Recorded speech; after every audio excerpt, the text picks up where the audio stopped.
إن الحمد لله نحمده ونصلي على رسوله الكريم أما بعد أعوذ بالله السميع العليم من الشيطان الرجيم من همزه ونفخه ونفثه بسم الله الرحمن الرحيم والذين يكنزون الذهب والفضة ولا ينفقونها في سبيل الله فبشرهم بعذاب أليم۔ آج کا سبق آیت نمبر 34 سے ہے اور اس کا ایک حصہ ہم نے پچھلے سبق میں پڑھ لیا تھا۔ آپ نے نہیں سنا تو وہ سبق سن لیں۔ میں نے کہا تھا کہ آگے یہاں سے ایک اور مسئلہ شروع ہو رہا ہے۔ والذین، اور وہ لوگ، یکنزون الذہب، جو اکٹھا کرتے ہیں سونا، والفضہ، اور چاندی، ولا ينفقونها، اور وہ نہیں خرچ کرتے، فی سبیل اللہ، اس اپنے مال کو، خزانے کو اللہ کے راستے میں، فبشرہم بعذاب علیم، ان کو خوشخبری دے دو، سنا دو بشارت دردناک عذاب کی۔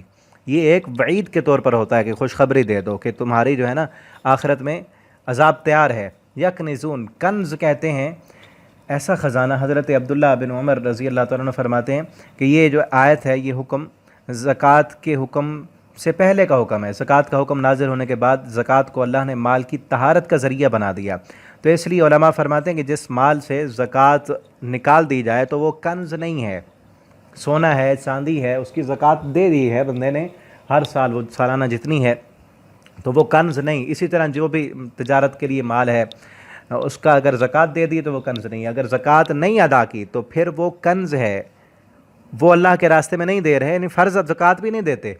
ویسے بھی صدقہ کرنا چاہیے انسان کو، صدقہ بلائیں ٹالتا ہے، بڑی فضیلت ہے اس کی۔ جو اضافی مال ہے وہ انسان اللہ کے دین پر، مساجد پر، مدارس پر، علماء پر، دین کی تبلیغ کرنے والوں پر خرچ کرے، یہی اس مال کا سب سے بہترین مصرف ہے کہ اس مال کو یہاں لگایا جائے، ٹھیک ہے نا۔ تو جو یہاں بھی نہیں لگاتے اور فرض زکوٰۃ بھی نہیں دے رہے، اللہ فرماتے ہیں ان لوگوں کو فبشرہم بعذاب علیم، دردناک عذاب کی بشارت دو۔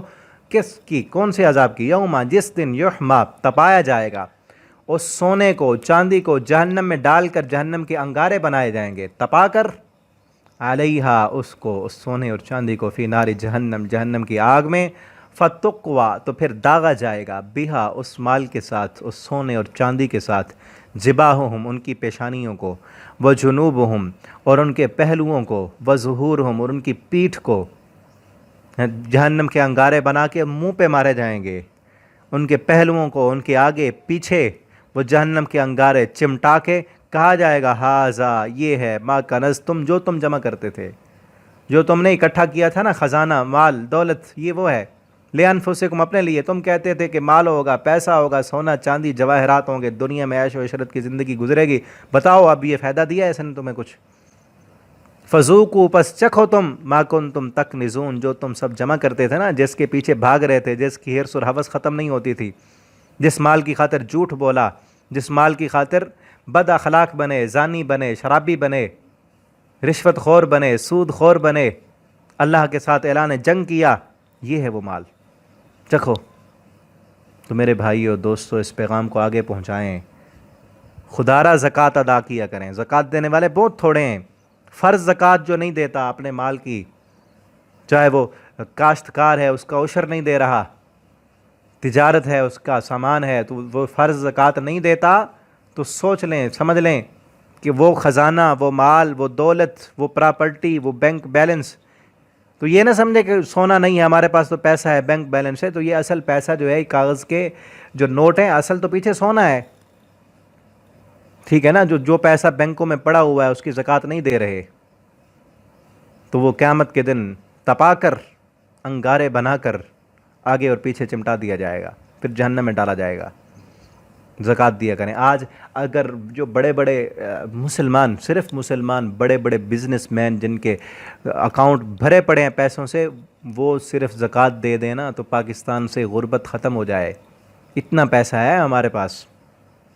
کافروں کی بات نہیں کرتا میں، کئی دن پہلے، بلکہ 3-4 سال پہلے، ایک بندے نے کالم لکھا تھا اخبار میں، مجھے اب یاد نہیں ہے، تو اس نے لسٹ بنائی تھی جو ٹاپ 10 لوگ ہیں نا، 10 بڑے بڑے امیر ترین لوگ، ان کا پیسہ بھی انہوں نے لکھا اور اس کا زکوٰۃ بھی بنائی کہ اس کی کتنی زکوٰۃ بنتی ہے ان کی، تو وہ پھر اتنی بنتی تھی کہ اگر وہ پیسہ خرچ کیا جائے پاکستان پر تو پورے جتنے بھی غریب ہیں، بے روزگار ہیں، سب لوگ جو ہے نا ان کی بے روزگاری ختم ہو جائے، غربت بھی ختم ہو جائے، صرف وہ 10 بندے زکوٰۃ دیتے ہیں۔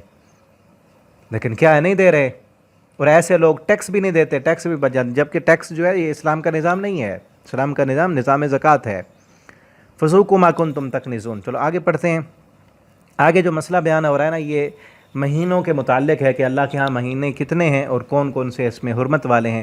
عرب کے ہاں بھی کچھ مہینے حرمت والے تھے, اور یہ شروع سے ہی حرمت والے ہیں جب سے اللہ نے زمین و آسمان کو بنایا. ان عدت الشہور, بے شک مہینوں کی گنتی جو ہے عند اللہ, اللہ کے ہاں 12 شہرا, وہ 12 مہینے ہیں. 12 10 12 ہو گئے, شہرا مہینے, فی کتاب اللہ, اللہ کی کتاب میں.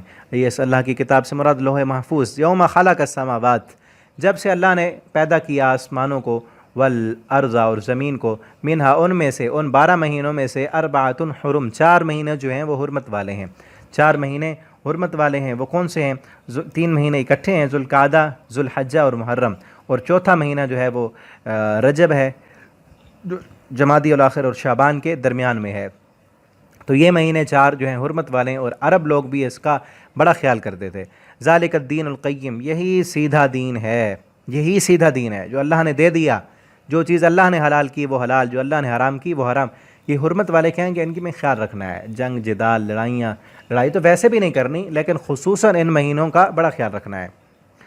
فلا تظلموا فیہن, پس نہ تم ظلم کرو ان مہینوں میں, انفسکم, اپنی جانوں پر. وقاتلوا المشرکین, اور تم قتال کرو مشرکین سے, کافتن, مل کر, سب اکٹھے ہو کر مشرکین سے لڑو. کما یقاتلونکم کافہ, جیسے وہ تمہارے ساتھ لڑتے ہیں اکٹھے ہو کر. وَاعْلَمُوا أَنَّ اللَّهَ مَعَ الْمُتَّقِينَ, اور جان لو بے شک اللہ کی مدد متقی لوگوں کے ساتھ ہے. انما النسیء زیادہ, بے شک نسی جو ہے یہ زیادتی ہے. نسی کے معنی پیچھے کرنا. عربوں میں حرمت والے مہینے میں قتال اور جدال, لوٹ مال کو جو ہے نا ناپسند سمجھا جاتا تھا. بالکل اس میں وہ قتال نہیں کرتے تھے. لیکن مسلسل 3 مہینوں کی حرمت کو ملحوظ رکھنا ان کے لیے بڑا مشکل تھا, کیونکہ ان کا پیشہ یہی تھا, لڑائیاں کرنی ہے, لوٹ مار کرنی ہے, اور اسی سے جو ہے نا کمانا ہے. تو ان کے لیے مشکل تھا. تو وہ کیا کرتے کہ کبھی ایک مہینہ آگے پیچھے کر لیتے. مثلا محرم کے مہینے کی حرمت توڑ کر اس کی جگہ سفر کو حرمت والا قرار دے دیتے. اسی طرح حرمت والے مہینے میں وہ تقدیم و تاخیر اور رد و بدل کرتے رہتے تھے. تو اس کو نسی کہا گیا ہے کہ یہ نسی جو ہے کفر میں, یہ فی الکفر, کفر میں یذل بہ الذین کفروا, یذل, اس کی حلال کر لیتے 1 سال اس کی حرمت جو ہے کافر لوگ. تو اس کو یذل بہ الذین کفروا, گمراہ ہوتے ہیں اس کے ساتھ کئی لوگ جنہوں نے کفر کیا. یحلونہ عاما, وہ حلال کرتے ہیں اس کو 1 سال, ویحرمونہ, اور حرام کرتے ہیں اس کو 1 سال, دوسرے سال. 1 مہینہ حرمت والا یعنی کہ محرم ہے تو 1 سال وہ حرام ہوتا, اور اگلے سال محرم والا حرمت والا نہ ہوتا بلکہ سفر حرمت والا ہوتا, اور محرم میں وہ چھٹی لے لیتے. لیواتئوا عدۃ ما حرم اللہ, تاکہ وہ پورا کر دیں تعداد اللہ کے حرمت والے مہینوں کو. فیحلوا, پس وہ حلال سمجھتے ما حرم اللہ, جس کو اللہ نے حرام کیا. دیکھا نا, وہی بات آ گئی. اللہ نے جو حرام کیا وہی حرام ہے, اپنی طرف سے نہیں. حلال و حرام کا اختیار انسان کے پاس نہیں ہے, اللہ کے پاس ہے. زینا لہم, مزین کر دیا ان کے لیے ان کے برے اعمال, شیطان نے مزین کر دیے. واللہ لا یہدی القوم الکافرین, اللہ نہیں ہدایت دیتا کافر قوم کو. یہاں تک رکوع کمپلیٹ ہو گیا. انشاءاللہ آگے اگلے سبق میں ہم پڑھیں گے. اللہ تعالی ہمیں قرآن پڑھنے, سمجھنے, اس کے مطابق زندگی بسر کرنے کی توفیق دیں. والسلام علیکم ورحمۃ اللہ وبرکاتہ.